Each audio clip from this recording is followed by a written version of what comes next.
Tonluck in Texas. You're live with Eric and V. Hello? Hello? Hello? Hey, what do you want to talk about? How are you guys doing, by the way? There was a thing I wanted to touch on about the nature of how things are defined. You know, when I was calling earlier, and there seemed to be some confusion about how things are defined, whether you're talking about defining things into existence. You know that caller? Oh, yeah. Yeah. We're It was the very first caller. Yeah, the problems that we had there, just to refresh, just to make sure, was the problem I had was that existence is not a characteristic that you can give a thing, right? It's not an attribute. And then your disagreement was... The disagreement, it was less of a disagreement and more just of a clarification that when you talk about something being a necessary being, part of that necessity is existence. So to say that I'm talking about a necessary being, but not talking about existence is kind of like saying I'm talking about a peanut butter and jelly sandwich, but not peanut butter. Yeah. One of your, I don't know if it was someone in the stream in the text chat somewhere. You had pointed out that one of them said that when they're talking about things that are fictional and assigning properties to those things, then in the fictional context, those things exist in that way. You remember that? Yeah, they exist as a fiction, right? I can hold... The concept exists. Yeah, I can hold a book that has, that, like, we're talking about Lord of the Rings. I can actually go and get the book and I can read it. Right. So full disclosure, I actually hold the same view that the gentleman who called earlier holds. And I think the issue is this. When we're talking about giving a definition for something, what we want to do so we avoid confusions like these is we want to distinguish between things that we're dealing with in a fictional context and things that we're dealing with in the ontological context in the real world that we live in. You see what I'm saying? Absolutely. Although I just want to clarify, because fiction ontologically exists, right? So when we're talking about fiction, we're talking, if we're talking about, just stories, those stories exist as stories. They're just not real people, but they are stories that exist. Right. So we want to make sure that we're not flip-flopping between those, because there could be a lot of confusion there. Right. I am absolutely 100% willing to admit that the ontological argument, the modal ontological argument for God gets us to the concept of God existing. But absolutely. The issue is that it doesn't get us to God actually existing. Or necessarily existing, because you could have a universe where the concept of God does not exist. Right. Does that help clarify a bit? What I'm getting at is fiction is a subset of human imagination. So when we're talking about humans imagining things, you can say in the ontological sense, humans are imagining things, but the things that they're imagining, those things that they're referring to, don't exist in our ontological circle, in our world. Oh, in reality, the same way. I think we're on the same page. All right, go ahead. In other words, just to give a definition for something is not to talk it into existence in the same sort of context. You can say fiction is a subset of the human imagination, but no one would ever rationally confuse that with ontologically existing, like there's really a unicorn or there really is a three-headed fried spaghetti monster or something like that. Nobody would ever think that, right? Yes, but here's the problem. Here's the rub. That's where that confusion comes in. And if we're super, super clear, we can get through it. And so here's the clarification. I can describe fiction, right? I can talk about a fictional apple. I'm not actually holding an apple, but I can describe that apple. And that fiction exists. True. But for me to describe a non-existent thing, I can't. I have nothing to put it onto. In my mind, I'm imagining a wire mesh in the shape of an apple. And then upon that, I put the flavor and the color and the ripeness and all of those characteristics of that apple go on to this mesh of existence. And so the problem that we had, or at least that I had there, was that when the prior caller was defining that God, in the definition is the word necessary. And that's... So, yeah, go ahead. No, go ahead. It sounded like you were going to respond to that. Oh, yeah. So when we're talking about God, all we need to understand is that we're not at the current time putting it into like real and actual ontological existence. What we're trying to do is we're trying to formulate a groundwork in which we can agree on something so there's not confusion in the issue. Like if my definition of God is different than yours, then we're just going to be talking past each other. Absolutely. So that's all we're doing when we're trying to give a definition for God. We haven't, made the bridge to, does this thing ontologically exist in our world just yet? You see what I'm saying? Right. And I think where we were going, and maybe where there was a little bit of confusion, was I think that that's what our first caller was trying to do. But that caller was presenting a version of God that we disagreed with. So we were saying, okay, well, we understand that this is the version you're presenting to maybe find that common ground. We can't meet there because of these issues.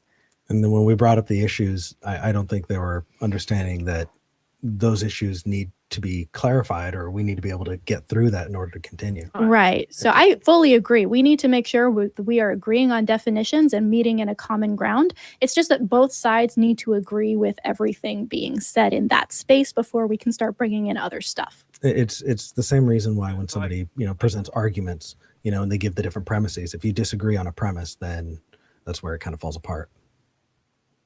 Yeah, well, like I can agree with you guys that unicorn is a horse-like figure with one horn on its head, a majestic type of a figure, this, that, and the third. I'm pretty sure we can both agree on that.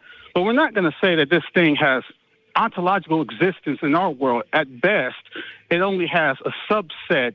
It's only a subset of the human imagination. It doesn't exist in any real defined, concrete sense in our world. No, but so what you're doing is you're taking a piece of modal logic and applying it to a different argument, but that modal logic needs the rest in order to be right, which is that necessary piece. Yeah. So if we said, okay, so unicorns, hypothetically, whether or not they ontologically exist, have horns and are sparkly and poop rainbows. Okay. But the definition of have horns includes horns have to exist. Anything with a horn necessarily has to exist in the real world. So we can agree, oh yeah, they have horns, cool. If we don't know that you are going to be using that extra piece and horns also have to exist and everything attached to them necessarily exist as well, you've just defined a unicorn into existence. Right. And so the problem with the caller prior was that he didn't think that we knew that existence was a part of necessary. So he was trying to get us to agree to a necessary God and then was going to pull in the piece, well, if it's necessary, then it has to exist. Yeah. We already got there and we weren't willing to grant that. So we were like, let's, just cut the crap and address that issue right up front. Tonal, I'm sure you know how to determine whether or not something is necessary. Because the last caller said it. Do you know how to determine whether or not something's necessary? Well, that would be a worldview question. Like I said, I come from the same basic line of reasoning that he does. Yeah, it's not a worldview question. There's actually an answer to it. Mm-hmm. Do you know how something is necessary? Well, what's the test? Well, it actually is, and I can explain to you why. So I will tell you what it is. It has to do with, is there any possible universe where it not being true is absolutely nonsensical?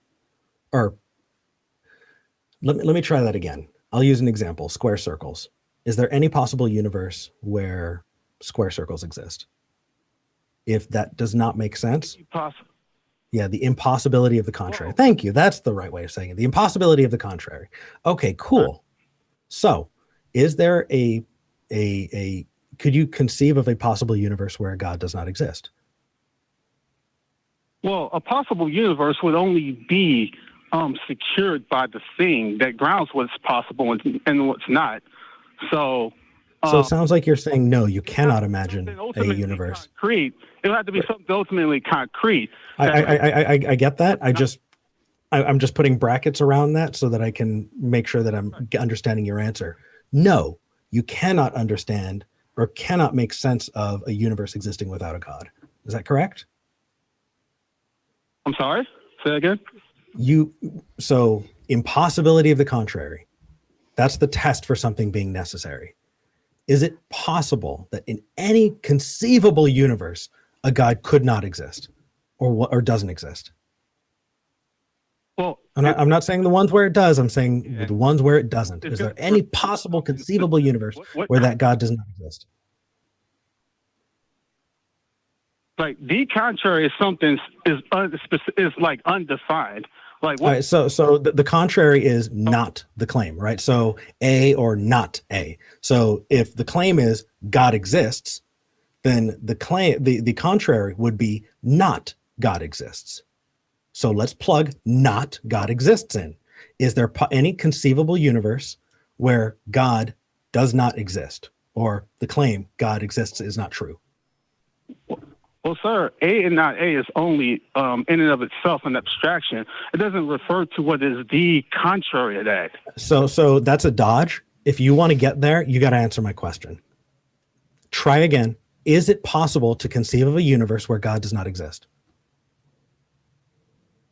Again, yes or no? Worldview question. So no. What you're seeking to do is invalidate me so that you don't have to answer. Tonlook. See, here's the problem. Funky Cold Medina. Listen, dude. Sir, if you say it's not a worldview question, no, it's not. Invoke something like pluralism. That it could be. No. That's not how modal ontology works. If you're going to use it correctly. It's purely logic at this point. So if we can agree that logic is a thing that exists, whether or not one of us thinks that there needs to be some deeper underpinning there, if you and me agree that logic exists, then necessarily this question is not a worldview issue. This follows logically. So unless your worldview does not account for logic, which would be quite the feat, then it doesn't matter where we're coming from. This is just a simple yes or no answer. Yeah. Well, logic is only something in and of itself, an abstraction. It doesn't stand. You dodged again. Try again, buddy. Are you afraid to answer the question? No, sir. Okay, cool. Then answer the question. It's dependent upon. Do you want me to ask you again? Yes or no? If you will let Is it possible that a God could exist? Explain. Oh, go ahead. Let me explain. I can explain to you why. It's in a worldview context because. Yeah, that's a dodge again. Yes or no? Say yes or no, and then I'll let you answer. Yes or no? Okay. Are you going to let me answer the question? If you. Because it seems. Okay. I'll make you a deal, Tom. Look, I'll make you a deal. I will shut up, and here's what's going to happen. If instead of answering the question, you are going to seek to invalidate us because you don't think we can reason without the existence of your God, that is a dodge. And if you do that dodge, if you do that little dance, I will hang up on you. So please answer the question like you were going to. Does there exist a possible universe where God does not exist? Is that even conceivable? Well, yes or no? I'm answering the question in the consistency of my worldview, so you're just going to have to hang up on me because that's something okay. I'm going to get. Cool. Thank you for saving us time. You're going to have to hang up on me because all I'm going to do is seek to invalidate you and anything you have to say. Yeah, how on earth are you going to have a good conversation if you're not willing to find that common ground? It sounds like he called in and he was like, you know what? We just need to find common ground. We need to define things in a way that we both can agree on. Mm-hmm. Cool. In theory, we're on the same page. But if you're not going to budge from what your worldview will let you answer, then that's kind of the end of the game. Like, we can't go any further with that. It's